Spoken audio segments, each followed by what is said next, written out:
Hello there, welcome to Today in History for the 21st of August. My name is Sotonye Afiesimana. Let's get cracking. We'll roll back the blind now to the year 1831. And if you do not recognize his face, his name is Nat Turner. On this day, he began a revolt in Southampton, Virginia. It was called the Nat Turner's Rebellion. It was also known as the Southampton Insurrection. It was a rebellion of black slaves that took place in Southampton County, Virginia, led obviously by this man in the picture.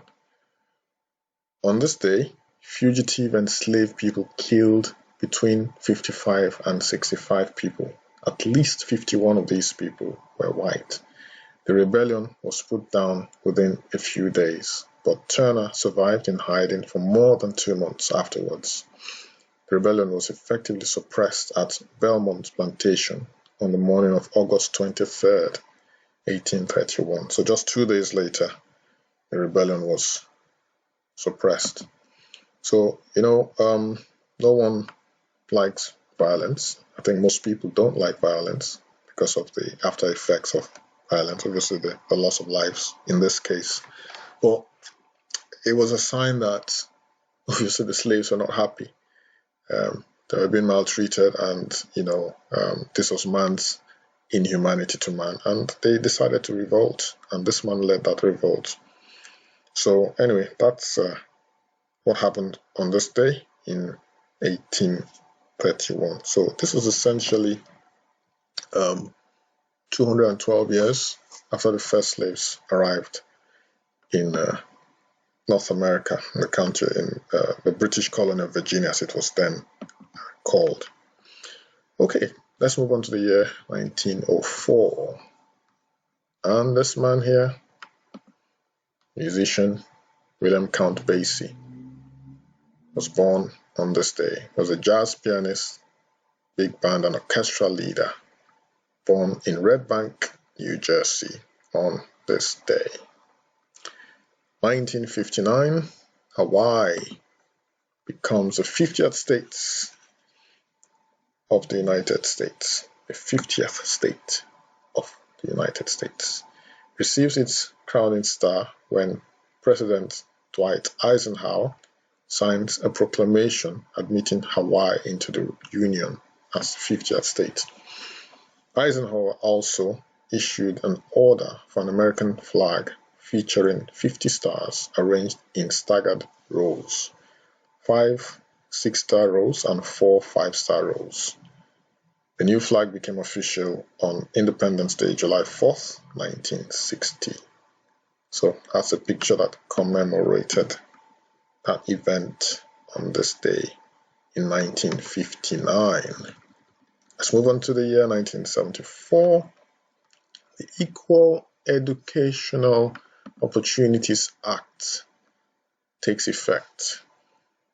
This act was a new law that addressed civil rights issues in education, barring states from discriminating against students based on gender, race, color, or nationality. So this information here explains it all. Let's move on to the year 1754. On this day, this man called Banastre Tarleton was born as a fourth child of John Tarleton, the former Lord Mayor of Liverpool and a money lender, merchant, and slave trader. It's all about slavery today, isn't it? After completing his education at Oxford, Tarleton became the most feared officer in the British Army during the War of American Independence. After the British surrender at Yorktown, Virginia in 1781, Tarleton returned to Britain, where he served in Parliament as a representative from Liverpool and argued for the preservation of the slave trade. He became Sir Banastre Tarleton, first baronet, in 1815. He died in the year 1833. So, unsurprisingly, he was gaining from the slave trade, obviously, so he argued against stopping the slave trade. Can you imagine that? Anyway, so that's him. Banastra Talton, who was born on this day, 21st of August, 1754. Moving swiftly on, 1961, on this day, Jomo Kenyatta is freed from prison. Who was Jomo Kenyatta? He was a Kenyan independence leader, and he was imprisoned by British colonial authorities for 9 years. 2 years later, after his release, similar to Nelson Mandela, Kenya achieved independence, and Kenyatta obviously became prime minister. He was once portrayed as a menacing symbol of African nationalism, but brought stability to the country and defended Western interests during his 15 years as Kenyan leader. So he was born in the East African Highlands, southwest of Mount Kenya, sometime in the late 1890s.